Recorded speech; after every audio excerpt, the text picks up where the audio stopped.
ਸਤਿ ਸ਼੍ਰੀ ਅਕਾਲ ਜੀ। ਪੰਜਾਬੀ ਰੇਡੀਓ ਤੇ ਪੰਜਾਬੀ ਟੀਵੀ ਯੂਐਸਏ ਵੇਖ ਸੁਣ ਰਹੇ ਸਾਰੇ ਸਰੋਤਿਆਂ ਦਾ ਬਹੁਤ-ਬਹੁਤ ਸਵਾਗਤ ਹੈ। ਇਸ ਸਮੇਂ ਦੇ ਵਿਸ਼ੇਸ਼ programme beyond the headlines with Mandeep Punia ਦੇ ਵਿੱਚ। ਇਸ ਪ੍ਰੋਗਰਾਮ ਦੇ ਵਿੱਚ ਜਿੱਥੇ ਦੇਸ਼ ਵਿਦੇਸ਼ ਦੇ ਨਾਲ ਜੁੜੀਆਂ ਹੋਈਆਂ ਬਹੁਤ ਸਾਰੀਆਂ ਅਹਿਮ ਖਬਰਾਂ ਹੁੰਦੀਆਂ ਨੇ, ਉਹਨਾਂ ਖਬਰਾਂ ਦਾ ਵਿਸ਼ਲੇਸ਼ਣ ਕਰਨ ਦੇ ਲਈ ਸਾਡੇ ਨਾਲ ਸਾਥ ਹੁੰਦਾ ਹੈ ਸੀਨੀਅਰ ਪੱਤਰਕਾਰ ਮਨਦੀਪ ਪੂਨੀਆ ਜੀ ਦਾ। ਸੋ ਕਰਦੇ ਹਾਂ ਉਹਨਾਂ ਦਾ ਪ੍ਰੋਗਰਾਮ ਦੇ ਵਿੱਚ ਸਵਾਗਤ। ਬਹੁਤ-ਬਹੁਤ ਸਵਾਗਤ ਹੈ ਜੀ। ਜੀ ਸ਼ੁਕਰੀਆ। ਸਤਿ ਸ਼੍ਰੀ ਅਕਾਲ ਗੁਰਪ੍ਰੀਤ। ਸਤਿ ਸ਼੍ਰੀ ਅਕਾਲ ਜੀ। ਸੋ ਸਭ ਤੋਂ ਪਹਿਲੀ ਖਬਰ ਦਾ ਆਪਾਂ ਕਰਦੇ ਹਾਂ ਰੁੱਖ ਤੇ ਗੱਲ ਕਰਦੇ ਹਾਂ ਅਡਾਨੀ ਦੀ। ਅਡਾਨੀ ਉਹ ਵਿਅਕਤੀ ਜਿਨ੍ਹਾਂ ਦਾ ਸਭ ਤੋਂ ਜ਼ਿਆਦਾ ਮੈਨੂੰ ਲੱਗਦਾ ਘਰ ਪੰਜਾਬ ਦੇ ਚੁੱਲ੍ਹੇ ਚੁੱਲ੍ਹੇ ਤੱਕ ਨਾਮ ਉਸ ਸਮੇਂ ਗਿਆ ਜਦੋਂ ਦੇਸ਼ ਦੇ ਵਿੱਚ ਕਿਸਾਨ ਅੰਦੋਲਨ ਜ਼ੋਰਾਂ ਤੇ ਸੀ।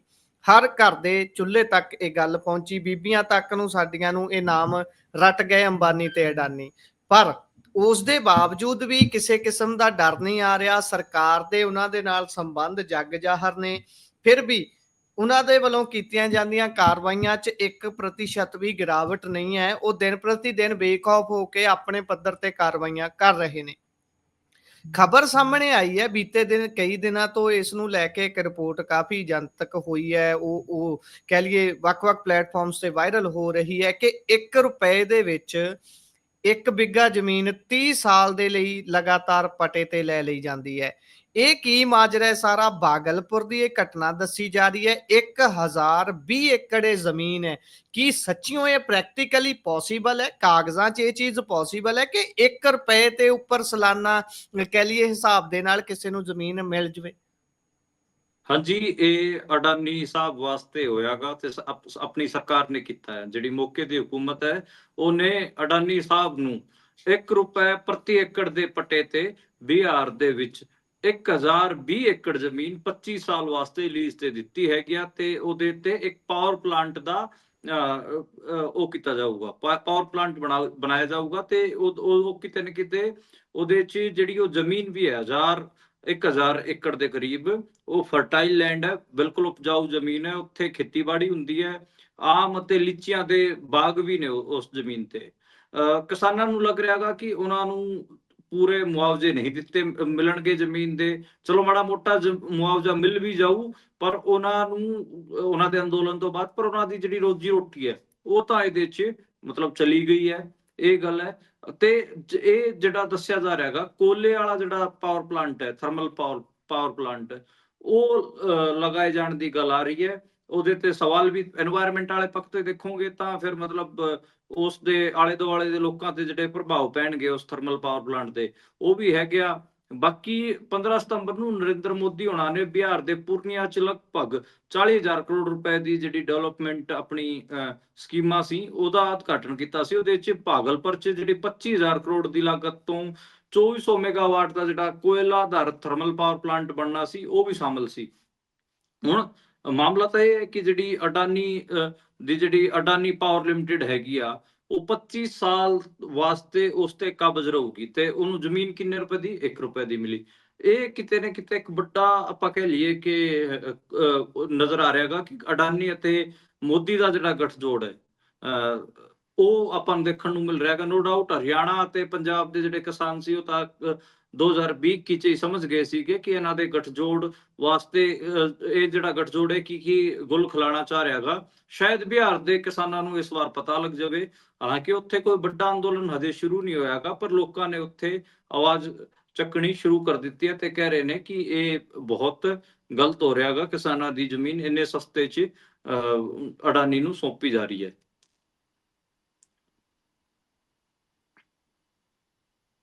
ਸੋ ਜੇਕਰ ਆਪਾਂ ਇਸ ਤੋਂ ਅਗਲੀ ਗੱਲ ਕਰਦੇ ਹਾਂ ਤਾਂ ਉੱਥੇ ਅੱਜ ਦੇਸ਼ ਦੇ ਵਿੱਚ ਕਹਿੰਦੇ GST ਨਵੇਂ ਸਿਰਿਓਂ ਲਾਗੂ ਹੋਈ ਹੈ ਤੇ ਬਹੁਤ ਸਾਰੀਆਂ ਚੀਜ਼ਾਂ ਸਸਤੀਆਂ ਹੋਈਆਂ ਨੇ। ਹਾਂਜੀ, ਅੱਜ ਨਵੇਂ ਸਿਰੋਂ GST ਲਾਗੂ ਕੀਤੀ ਗਈ ਹੈ। ਉਹਦੇ 'ਚ ਬਹੁਤ ਸਾਰੀਆਂ ਚੀਜ਼ਾਂ ਤੇ GST ਪਹਿਲਾਂ ਵੱਧ ਸੀਗਾ, ਜਿਵੇਂ ਘਿਓ ਤੇ ਵੱਧ ਸੀ, ਪਨੀਰ ਤੇ ਵੱਧ ਸੀਗਾ, ਕਾਰਾਂ ਤੇ ਵੱਧ ਸੀਗਾ, ਏਸੀਜ਼ ਤੇ ਵੱਧ ਸੀਗਾ। ਉਹਨਾਂ ਨੂੰ ਹੁਣ ਠੀਕ ਕੀਤਾ ਗਿਆ ਹੈਗਾ। ਹੁਣ 2 ਟੈਕਸ ਸਲੈਬ ਰੱਖੇ ਗਏ ਹੈ, ਇੱਕ 5% ਵਾਲਾ, ਇੱਕ 18% ਵਾਲਾ। ਤੇ ਜਿਹੜੀ ਜਿਵੇਂ ਕਾਰਾਂ ਸੀ ਉਹ 28% ਵਾਲੇ 'ਚ ਸੀਗੀਆਂ, ਉਹਨਾਂ ਨੂੰ ਜਿਹੜੀ ਛੋਟੀਆਂ ਕਾਰਾਂ ਸੀ ਉਹਨਾਂ ਨੂੰ 18% ਤੇ ਲੈ ਆਏ, ਜਿਹੜੀਆਂ ਵੱਡੀਆਂ ਕਾਰਾਂ ਸੀ ਉਹਨਾਂ ਨੂੰ 40% ਤੇ ਲੈ ਗਏ। ਤੇ ਇਹ ਅੱਜ ਜਿਹੜੀ ਇਹ ਸੁਧਾਰ ਕੀਤਾ ਗਿਆ ਹੈਗਾ। ਬਾਕੀ ਜਿਵੇਂ ਘਿਓ ਦਾ ਸੀਗਾ, ਪਹਿਲਾਂ 650 ਰੁਪਏ ਦਾ ਘਿਓ ਵਿਕਦਾ ਸੀਗਾ, ਉਹ ਘਟ ਕੇ 610 ਦਾ ਹੋ ਗਿਆ ਹੈ। ਤੇ ਅਮੂਲ ਦਾ ਜਿਹੜਾ ਪਨੀਰ 92 ਰੁਪਏ ਦਾ 90 ਰੁਪਏ ਦਾ ਮਿਲਦਾ ਸੀਗਾ, ਉਹ 85-87 ਰੁਪਏ ਦਾ ਮਿਲੂਗਾ। ਦੁੱਧ ਤੇ ਵੀ 2 ਰੁਪਏ ਦਾ ਫਰਕ ਪਊਗਾ, 2 ਰੁਪਏ ਦੁੱਧ ਵੀ ਸਸਤਾ ਹੋਇਆਗਾ, ਬਟਰ ਵੀ ਸਸਤਾ ਹੋਇਆਗਾ। ਇਹ ਚੀਜ਼ਾਂ ਹੈਗੀਆਂ। ਬਾਕੀ ਬਿਸਕਿਟ ਵਗੈਰਾ ਵੀ ਦੱਸੇ ਜਾ ਰਹੇ ਨੇ, ਬਿਸਕਿਟ ਵੀ 10 ਰੁਪਏ ਦਾ ਬਿਸਕਿਟ ਸੀਗਾ ਤਾਂ ਫਿਰ 1 ਰੁਪਏ ਸਸਤਾ ਹੋਇਆਗਾ। ਜਿਹੜੀ ਜੀ ਚਾਹ ਪੱਤੀ ਸੀ ਉਹ ਵੀ ਜੇ 150 ਰੁਪਏ ਦੀ ਸੀ ਤਾਂ ਉਹਦੇ ਚ 15 ਰੁਪਏ ਘਟੇ ਨੇ, 10% ਦਾ ਫਰਕ ਪਿਆਗਾ। ਤੇ ਜੀ ਮੈਗੀ, ਨੂਡਲਸ, ਇਹ ਸਾਰੇ ਚੀਜ਼ਾਂ ਸਸਤੇ ਹੋਈਆਂ ਨੇ। ਜਿਹੜੇ ਸਾਬਣ ਸੀਗੇ ਉਹ ਵੀ ਸਸਤੇ ਹੋਏ ਆ। ਜੀ ਤੇ ਇਨਵਰਟਰ, ਫ੍ਰਿਜ, ਗੱਡੀਆਂ, ਇਹ ਸਾਰੀਆਂ ਵੀ ਸਸਤੀਆਂ ਹੋਈਆਂ ਨੇ। ਇਹਦੇ ਚ ਦੇਖੋ, ਅੱਜ 20 ਮਿੰਟ ਪ੍ਰਧਾਨ ਮੰਤਰੀ ਨਰਿੰਦਰ ਮੋਦੀ ਨੇ ਸੰਬੋਧਿਤ ਵੀ ਕੀਤਾ ਮੁਲਕ ਨੂੰ, ਤੇ ਕਿਹਾ ਕਿ ਕੱਲ ਤੋਂ GST ਬਚਤ ਉਤਸਵ ਮਨਾਇਆ ਜਾਵੇ। ਇਹ ਗੱਲ ਉਹਨਾਂ ਵੱਲੋਂ ਕਹੀ ਗਈ। ਲੇਕਿਨ ਕਾਂਗਰਸ ਦੇ ਜਿਹੜੇ ਆਗੂ ਨੇ, ਕਾਂਗਰਸ ਦੇ ਪ੍ਰਧਾਨ ਮਲਿਕਾਰਜੁਨ ਖੜਗੇ, ਉਹਨਾਂ ਨੇ ਕਿਹਾ ਕਿ ਇਹ ਤਾਂ 11 ਸਾਲ ਤੁਸੀਂ ਸੱਟ ਮਾਰਦੇ ਰਹੇ, ਫਿਰ ਬਾਅਦ ਚ ਹੁਣ ਜੀ ਬੈਂਡੇਡ ਲਾਉਣ ਵਰਗਾ ਕੰਮ ਹੈ। ਮਤਲਬ 11 ਸਾਲ ਤੁਸੀਂ ਫਿਰ ਗਲਤ ਟੈਕਸ, ਜਦ ਵੱਧ ਟੈਕਸ ਵਸੂਲਿਆਗਾ, ਤੇ ਹੁਣ ਤੁਸੀਂ ਜੀ ਉਹਨੂੰ ਠੀਕ ਕਰ ਰਹੇ ਹੋ 11 ਸਾਲ ਬਾਅਦ। 11 ਸਾਲ ਬਾਅਦ ਤੁਹਾਨੂੰ ਯਾਦ ਆਇਆ ਕਿ ਅਸੀਂ ਜਿਹੜਾ ਟੈਕਸ ਸੀਗਾ ਉਹ ਵੱਧ ਵਸੂਲ ਰਹੇ ਸੀ ਆਪਣੇ ਨਾਗਰਿਕਾਂ ਤੋਂ। ਤਾਂ ਇਹ ਹੂੰ ਉਹਨਾਂ ਵੱਲੋਂ ਕਮੈਂਟ ਕੀਤਾ ਗਿਆ ਹੈ। ਉਹਨਾਂ ਨੇ ਕਿਹਾ ਕਿ 900 ਚੂਹੇ ਖਾकर ਬਿੱਲੀ ਅੱਜ ਕੋ ਚਲੀ। ਜਿਹੜਾ ਮਲਿਕਾਰਜੁਨ ਖੜਗੇ ਨੇ ਜਿਹੜੀ ਟੈਗ ਲਾਈਨ ਰੱਖੀ ਹੈ, ਉਹ ਰੱਖੀ ਹੈ 900 ਚੂਹੇ ਖਾकर ਬਿੱਲੀ ਹਜ ਕੋ ਚਲੀ। ਉਹਨਾਂ ਨੇ ਕਿਹਾ ਕਿ ਜਿਹੜੀ GST ਸੀ ਉਹ ਅੱਡ 9 ਸਲੈਬਸ ਦੇ ਵਿੱਚ ਉਹ ਵਸੂਲੀ ਕੀਤੀ ਜਾ ਰਹੀ ਸੀ। ਉਹਨੂੰ ਕਾਂਗਰਸ ਗੱਬਰ ਸਿੰਘ ਟੈਕਸ ਕਹਿੰਦੀ ਸੀ। GST ਜਿਵੇਂ GST ਦੀ ਫੁੱਲ ਫਾਰਮ ਕਾਂਗਰਸ ਨੇ ਬਣਾ ਰੱਖੀ ਸੀ ਗੱਬਰ ਸਿੰਘ ਟੈਕਸ। ਤੇ ਤੁਸੀਂ ਜੀ 55 ਲੱਖ ਕਰੋੜ ਰੁਪਇਆ ਵੱਧ ਵਸੂਲਿਆਗਾ ਆਪਣੇ ਨਾਗਰਿਕਾਂ ਤੋਂ, ਤੇ ਅੱਜ ਤੁਸੀਂ ਉਹਨੂੰ ਠੀਕ ਕਰਕੇ ਕਹਿ ਰਹੇ ਹੋ ਕਿ ਬਚਤ ਉਤਸਵ। ਬਚਤ ਕਾਹਦਾ? ਤੁਸੀਂ ਤਾਂ 11 ਸਾਲ ਲੋਕਾਂ ਤੋਂ ਵੱਧ ਪੈਸਾ ਵਸੂਲਿਆਗਾ। ਇਹ ਜੀ ਉਹਨਾਂ ਵੱਲੋਂ ਆਰੋਪ ਲਾਇਆ ਗਿਆ ਹੈਗਾ। ਜੀ। ਸੋ ਇਸ ਤੋਂ ਅਗਲੀ ਗੱਲ ਜੇਕਰ ਕਰੀਏ ਤਾਂ ਉਧਰ ਰਾਹੁਲ ਗਾਂਧੀ ਨੇ 10 ਮਿੰਟ ਦੀ ਇੱਕ ਵੀਡੀਓ ਜਾਰੀ ਕੀਤੀ ਹੈ, ਜਿਸ ਦੇ ਵਿੱਚ ਪੰਜਾਬ ਦੇ ਹੜ੍ਹਾਂ ਤੇ ਕੇਂਦਰਿਤ ਹੋ ਕੇ ਗੱਲਬਾਤ ਕੀਤੀ ਗਈ ਹੈ। ਉਹ ਪੈਕੇਜ ਨੂੰ ਖਾਸ ਤੌਰ ਤੇ ਜ਼ਿਕਰ ਕਰਕੇ ਕੇਂਦਰ ਬਿੰਦੂ 'ਚ ਰੱਖ ਕੇ ਗੱਲ ਕਰ ਰਹੇ ਨੇ ਵੀ ਜਿਹੜਾ 1600 ਕਰੋੜ ਪ੍ਰਧਾਨ ਮੰਤਰੀ ਸਾਹਿਬ ਏਰੀਅਲ ਵਿਊ ਲੈਣ ਤੋਂ ਬਾਅਦ ਦੇ ਕੇ ਆਏ ਨੇ ਪੰਜਾਬ ਨੂੰ ਪੈਕੇਜ, ਵੀ ਉਹ ਤਾਂ ਊਂਠ ਦੇ ਮੂੰਹ 'ਚ ਜੀਰਾ ਦੇਣ ਵਾਲੀ ਗੱਲ ਹੈ। ਉੱਥੇ ਕਹਿੰਦੇ ਨੁਕਸਾਨ ਤਾਂ ਜਿਹੜਾ ਰਾਹੁਲ ਗਾਂਧੀ ਹੁਣੇ ਕਹਿੰਦੇ ਨੇ ਕਿ 20,000 ਕਰੋੜ ਰੁਪਏ ਦਾ ਹੋਇਆ। ਦੇਖੋ, ਰਾਹੁਲ ਗਾਂਧੀ ਨੇ ਇੱਕ 10 ਮਿੰਟ ਦੀ ਵੀਡੀਓ ਸ਼ੇਅਰ ਕੀਤੀ। ਉਹਦੇ 'ਚ ਉਹ ਜਿਹੜਾ ਪੰਜਾਬ ਦੌਰੇ ਤੇ ਆਏ ਸੀ, ਪੰਜਾਬ 'ਚ ਜਿਹੜੇ ਜਿੱਥੇ ਜਿੱਥੇ ਫਿਰੇ ਸੀ, ਉਹਦਾ ਇੱਕ ਉਹ ਹੈ। ਉਹਦੇ 'ਚ ਉਹਨੇ ਮਾੜੀ ਮੋਟੀ ਕਮੈਂਟਰੀ ਵੀ ਕੀਤੀ ਹੋਈ। ਉਹਨਾਂ ਨੇ ਕਿਹਾ ਹੈਗਾ ਕਿ ਜਿਹੜਾ ਪ੍ਰਧਾਨ ਮੰਤਰੀ ਮੋਦੀ ਹੈ ਉਹ ਸਿਰਫ 1600 ਕਰੋੜ ਰੁਪਏ ਦੇ ਕੇ ਗਏ, ਜਦਕਿ ਪੰਜਾਬ ਸਰਕਾਰ ਨੇ 20,000 ਕਰੋੜ ਮੰਗੇ ਸੀਗੇ। ਇਹ ਗੱਲ ਉਹਨਾਂ ਵੱਲੋਂ ਕਹੀ ਗਈ ਹੈ। ਉਹਨਾਂ ਨੇ ਦੱਸਿਆ ਕਿ 4 ਲੱਖ ਜਿਹੜੀ ਏਕੜ ਫਸਲ ਉਹ ਬਰਬਾਦ ਹੋਈ ਹੈ। ਤੇ ਦੂਜਾ, ਉਹਨਾਂ ਨੇ ਕਿਹਾ ਕਿ ਨਰਿੰਦਰ ਮੋਦੀ ਨੂੰ ਨਾ ਪੂਰਾ ਪੈਕੇਜ ਦੇਣਾ ਚਾਹੀਦਾ ਸੀ। ਜਿੰਨਾ ਵੀ ਨੁਕਸਾਨ ਹੋਇਆ ਪੰਜਾਬ ਦਾ ਉਹ ਸਾਰਾ ਦੇਣਾ ਚਾਹੀਦਾ ਸੀਗਾ। ਇਸ ਤੋਂ ਇਲਾਵਾ ਉਹ ਲੋਕਾਂ ਨਾਲ ਗੱਲ ਕਰਦੇ ਹੋਏ ਦਿਖ ਰਹੇ ਨੇ, ਜਿਹੜੇ ਜਿੱਥੇ ਜਿੱਥੇ ਗਏ ਨੇ ਉਹ ਸਾਰੀਆਂ ਚੀਜ਼ਾਂ ਦੇਖੀਆਂ ਜਾ ਸਕਦੀਆਂ ਨੇ। ਤੇ ਇੱਕ ਕਿਸਾਨ ਸੀਗਾ, ਉਹਦੇ 10 ਪਸ਼ੂ ਮਰ ਗਏ ਸੀਗੇ, ਤੇ ਉਹਦੇ ਨਾਲ ਉਹਨਾਂ ਦੀ ਇੰਟਰੈਕਸ਼ਨ ਹੈ। ਹੋਰ ਵੀ ਕਈ ਚੀਜ਼ਾਂ ਨੇ ਜਿਹਦੇ 'ਚ ਹੈਲਥ ਦੀ, ਐਜੂਕੇਸ਼ਨ ਬਾਰੇ, ਹੜ੍ਹਾਂ 'ਚ ਜਿਹੜੀ ਪ੍ਰਭਾਵਿਤ ਹੋਈਆਂ ਨੇ ਉਹਨਾਂ ਬਾਰੇ ਗੱਲ ਹੈ। ਤੇ ਇੱਕ ਉਹ ਵੀਡੀਓ ਆਇਆਗਾ। ਦੇਖਦੇ ਹਾਂ ਲੀਡਰ ਆਫ ਆਪੋਜੀਸ਼ਨ ਨੇ, ਲੋਕ ਸਭਾ ਦੇ, ਆਪਾਂ ਕਹਿ ਸਕਦੇ ਹਾਂ ਕਿ ਉਹਨਾਂ ਨੇ ਇਸ਼ੂ ਚੱਕਿਆਗਾ। ਉਹਦਾ ਕੀ ਫਾਇਦਾ ਹੁੰਦਾਗਾ ਕਿ ਜਿਹੜਾ ਆਉਣ ਵਾਲਾ ਸੈਸ਼ਨ ਹੈ, ਅੱਗੇ ਜਿਹੜਾ ਜੀ ਸੈਸ਼ਨ ਆਊਗਾ, ਉਹਦੇ 'ਚ ਵੀ ਇਹ ਆਪਣਾ ਇਸ ਮੁੱਦੇ ਨੂੰ ਚੱਕਣਗੇ, ਕਿ ਉਹਦੇ 'ਚ ਵੀ ਗੱਲ ਰੱਖਣਗੇ, ਉਹ ਤਾਂ ਅੱਗੇ ਪਤਾ ਲੱਗੂਗਾ। ਪਰ ਇੱਕ ਟਾਈਮ ਵਾਸਤੇ ਲੱਗ ਰਿਹਾ ਹੈਗਾ ਕਿ ਹਾਂ, ਰਾਹੁਲ ਗਾਂਧੀ ਨੇ ਇਸ ਨੂੰ ਇਸ਼ੂ ਬਣਾਇਆ ਹੈਗਾ। ਮੈਨੂੰ ਲੱਗਦਾ ਵਾ ਕਿ ਜੇ ਮਾੜਾ ਮੋਟਾ ਕਾਂਗਰਸ ਵਾਲੇ ਰੋਡਾਂ ਤੇ ਸੜਕਾਂ ਤੇ ਉਤਰ ਆਣ ਤੇ ਪ੍ਰਦਰਸ਼ਨ ਵਗੈਰਾ ਕਰਦੇ ਹਨ, ਰਾਹੁਲ ਗਾਂਧੀ ਵੀ ਦਿੱਲੀ 'ਚ ਇੱਕ ਪ੍ਰਦਰਸ਼ਨ ਕਰ ਦੇਵੇ ਪੰਜਾਬ ਤੇ 'ਚ, ਉਹਦਾ ਵੀ ਬੜਾ ਫਾਇਦਾ ਹੋਊਗਾ। ਤੇ ਦੱਸੇ ਕਿ ਜੀ ਸਿਰਫ 1600 ਕਰੋੜ ਕੀ ਹੁੰਦਾ ਹੈਗਾ, ਜਦੋਂ ਸਰਕਾਰ ਉੱਥੋਂ ਦੀ 20,000 ਕਰੋੜ ਮੰਗਾਈ ਹੈਗੀ ਆ। ਜੀ।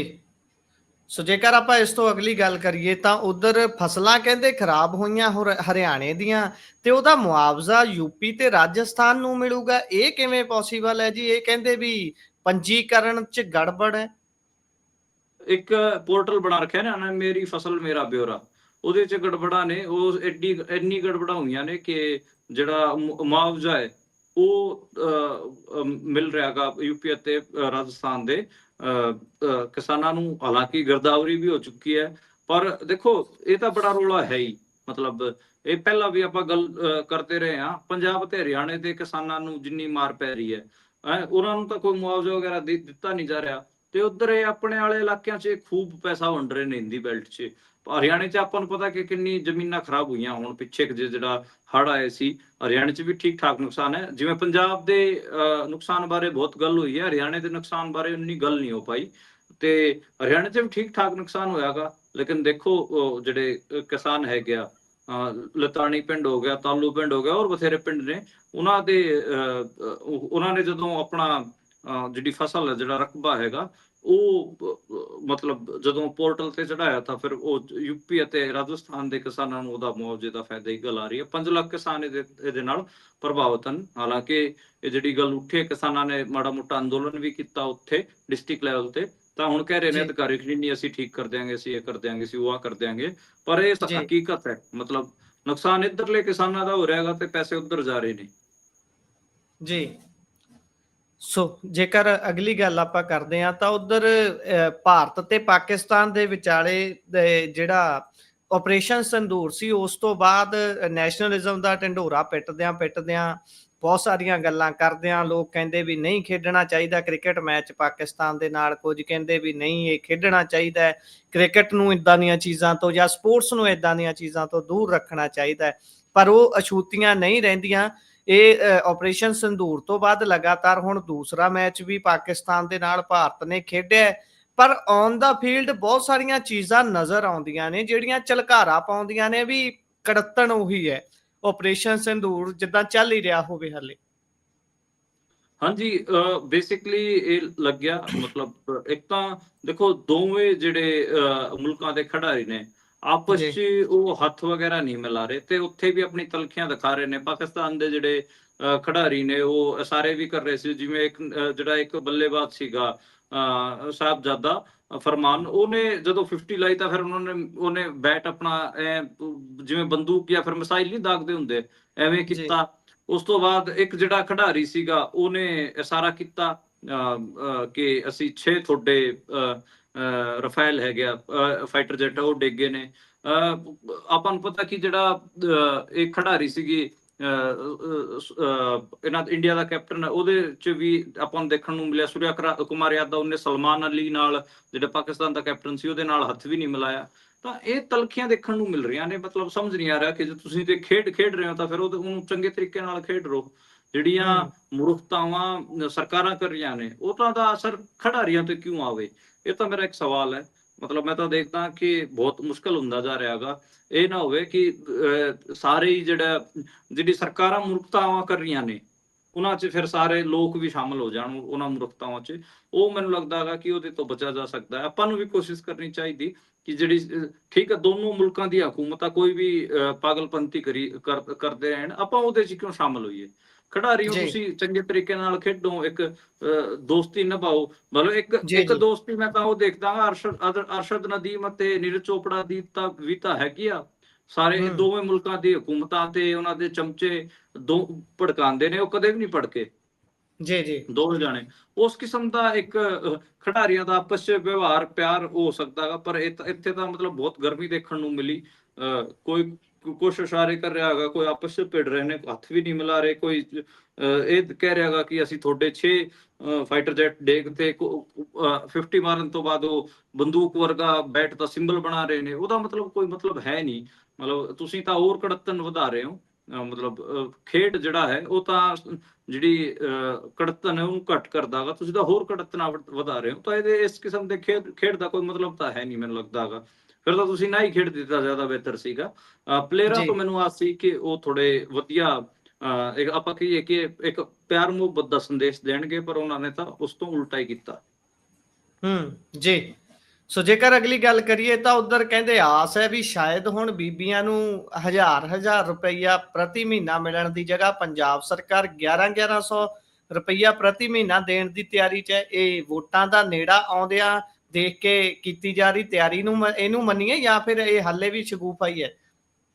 ਦੇਖੋ ਮੈਂ ਤਾਂ ਕਈ ਵਾਰ ਹੈਰਾਨ ਹੁੰਦਾ ਗਾ, ਤੁਹਾਡੇ ਵਾਲੇ ਜਿਹੜੇ ਮੁੱਖ ਮੰਤਰੀ ਨੇ ਭਗਵੰਤ ਮਾਨ, ਜਦੋਂ ਉਹ ਨੈਸ਼ਨਲ ਮੀਡੀਆ ਨੂੰ ਇੰਟਰਵਿਊ ਦਿੰਦੇ ਨੇ ਉਦੋਂ ਤਾਂ ਉਹ ਫਿਰ ਸਾਰਾ ਕੁਝ ਹੀ ਕਰਕੇ ਆਉਂਦੇ ਨੇ ਉੱਥੇ ਕਿ ਅਸੀਂ 1100 ਰੁਪਇਆ ਮਹਿਲਾਵਾਂ ਨੂੰ ਦੇ ਦਾਂਗੇ, ਅਸੀਂ ਇਹ ਕਰ ਦਾਂਗੇ, ਅਸੀਂ ਵਾਹ ਕਰ ਦਾਂਗੇ।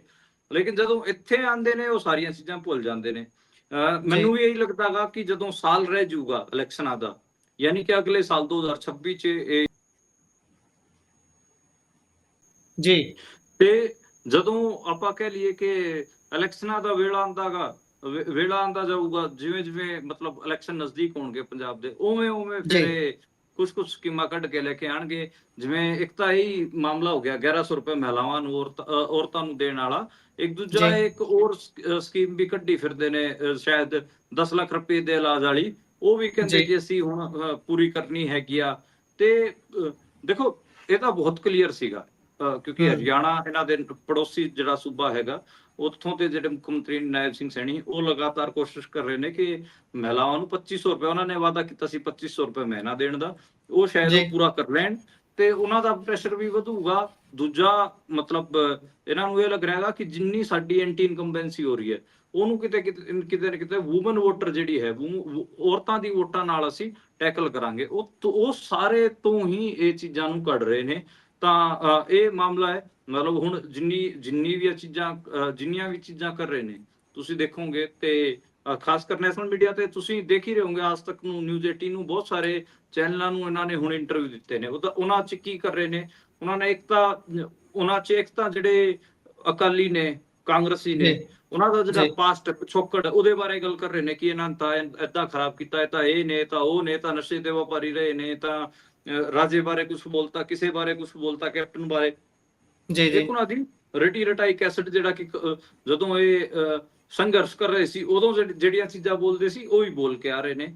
ਦੂਜਾ ਇਹਨਾਂ ਨੇ ਜਦੋਂ ਉੱਥੇ ਕੋਈ ਪੱਤਰਕਾਰ ਸਵਾਲ ਕਰ ਲੈਂਦਾ, ਤੁਸੀਂ ਤਾਂ ਇਹ ਪ੍ਰੋਮਿਸਿਸ ਕੀਤੀਆਂ ਸੀ, ਇਹ ਫਿਰ ਕਿਤੋਂ ਲੈ, ਹੁਣ ਅਗਲੇ ਵਾਰ ਅਸੀਂ ਹੁਣੇ ਕਰ ਰਹੇ ਹਾਂ, ਮੈਂ ਜਾਂਦੇ ਸਾਰੀ ਕਰ ਦਵਾਂਗਾ, ਇਸੇ ਮੌਸਮ 'ਚ ਕਰ ਦਾਂਗਾ।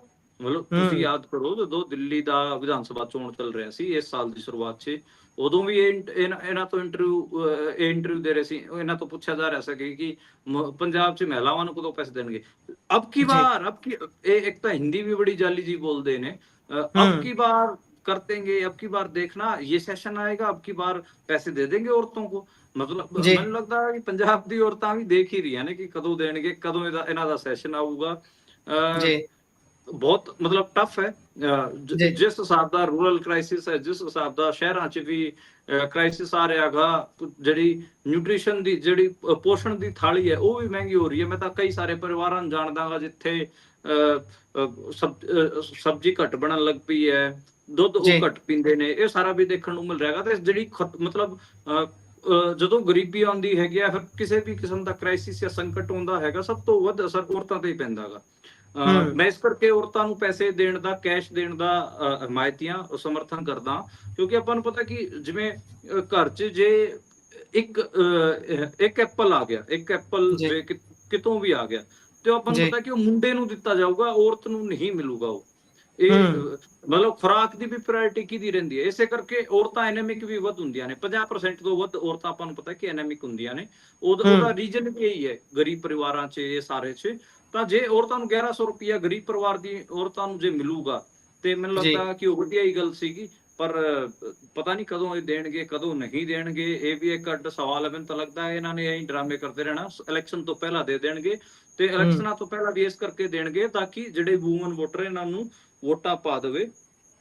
ਪਰ ਔਖਾ ਹੈਗਾ, ਇਹਨਾਂ ਨੂੰ ਖਾਸਾ ਮੁਸੀਬਤਾਂ ਦਾ ਸਾਹਮਣਾ ਕਰਨਾ ਪਊ। ਇਹਨਾਂ ਦੇ ਡਰਾਮੇ ਆਪਾਂ ਦੇਖ ਹੀ ਰਹੇ ਹਾਂ ਲਗਾਤਾਰ, ਔਰਤਾਂ ਵੀ ਦੇਖ ਹੀ ਰਹੀਆਂ ਹੋਣਗੀਆਂ ਕਿ ਪਿਛਲੇ 3 ਸਾਲ ਤੋਂ ਲਗਾਤਾਰ ਪੰਜਾਬ ਨੂੰ ਮੂਰਖ ਬਣਾ ਰਹੇ ਨੇ।